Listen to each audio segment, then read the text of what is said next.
तो इसकी जो विलेन वाली हंसी है वो मैं बर्दाश्त नहीं कर पाऊंगा।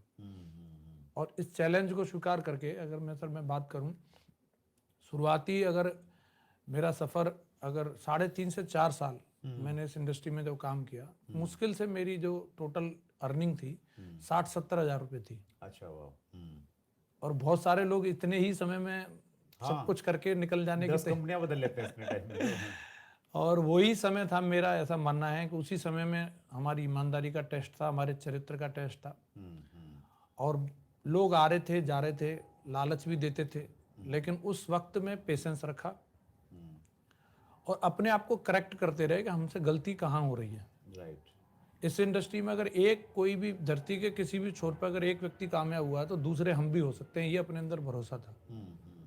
और अपने आप को करेक्ट करते रहे तो जो चीज़ें, मेरा ऐसा मानना है, मैं हमेशा बोलता भी हूँ इस चीज़ को, इंसान को सफल होने में समय नहीं लगता, उसको सुधरने में समय लगता है। Very true. और जिस दिन से वो सुधर जाता है उस दिन से सारी चीज़ें लाइनअप होने लगती हैं। और हमारा कोई बैकग्राउंड नहीं है कि कहीं हम हार्वर्ड में पढ़ाई करके आए हों, गांव के प्राइमरी स्कूल में पढ़ाई लिखाई करने वाले लोग हैं और उसी तरीके के पुलिया वाले दोस्तों के बीच में रहते हैं जहाँ कोई हमें इतनी बड़ी सोच नहीं मिलती। अगर हमारा जन्म कहीं अंबानी परिवार में हुआ होता, कहीं बच्चन परिवार में हुआ होता, जहाँ शुरू से लोगों को इस तरीके की गाइडलाइन दी जा रही हो या समझाया जा रहा हो कि भाई आपके दादाजी सुपर दादाजी थे, उन्होंने इतना सब कुछ किया, तो मोटिवेशन के लिए तो अपने चारों तरफ भी कोई नहीं है।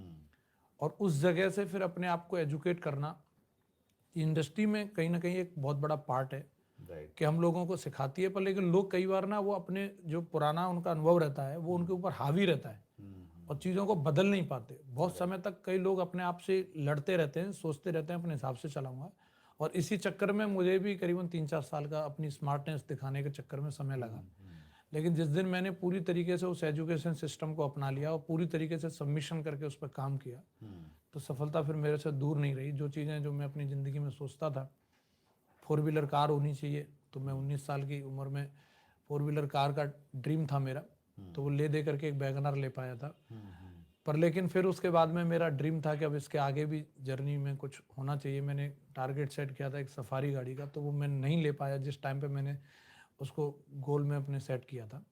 पर लेकिन बहुत सी ऐसी चीज़ें होती हैं कि कभी ज़िंदगी में उस समय पर डिलीवर नहीं होती तो हमारा दिल टूट जाता है। और मुझे भी पछतावा था कि ये सफारी गाड़ी मेरी ज़िंदगी में आनी चाहिए थी, पर लेकिन जब सफारी आई कि नहीं आई वो तो नहीं पता। पर लेकिन 2013 में मेरे पास BMW ज़रूर आ गई। अच्छा, किस एज में? मैं 25 साल की एज में था सर, जब से मैं BMW ओन कर रहा हूँ। तो वो स्टाम्प पेपर वाले भाई साहब से मिले, फिर मुलाकात हुई कभी? सर मैं सच कहूँ तो बहुत सारे लोगों ने इस बारे में मेरे से पूछा कि आप कभी दोबारा उनसे मिलने के लिए गए कि नहीं गए, लेकिन मैं उनसे आज तक कभी मिलने नहीं गया। और मुझे ऐसा लगता है कि उस व्यक्ति ने कहीं ना कहीं मुझे ललकार के अच्छा ही किया। एक उनका भी बहुत बड़ा रोल है वेरी ट्रू कि उन्होंने मुझे इस तरीके से चैलेंज किया और मैंने उस चैलेंज को पॉजिटिवली लिया। बहुत सही है सर। एक वो कहावत भी है कि भाई लोग आपको पत्थर मारेंगे तो आप चाहें तो उसको, उन पत्थरों को पुल के रूप में इस्तेमाल कर सकते हैं, पुल बना सकते हैं उनसे। और यही चीज़ें कहीं ना कहीं जसवीर जी मोटिवेट करती हैं। जब हम गांधी जी की, महात्मा गांधी जी की लाइफ जर्नी को देखते हैं और उनका वो इंसिडेंट देखते हैं कि अंग्रेज़ों ने उनको दक्षिण अफ्रीका में ट्रेन से बाहर निकाल दिया था, तो वो अगर नहीं निकालते तो शायद गांधी जी में एक अलग तरह का जोश, एक अलग तरह का गोल नहीं बनता। तो उन सब चीज़ों को हमें उस रूप में लेना चाहिए जैसे गांधी जी ने लिया, जैसे जसवीर जी ने लिया। Wonderful, that's great.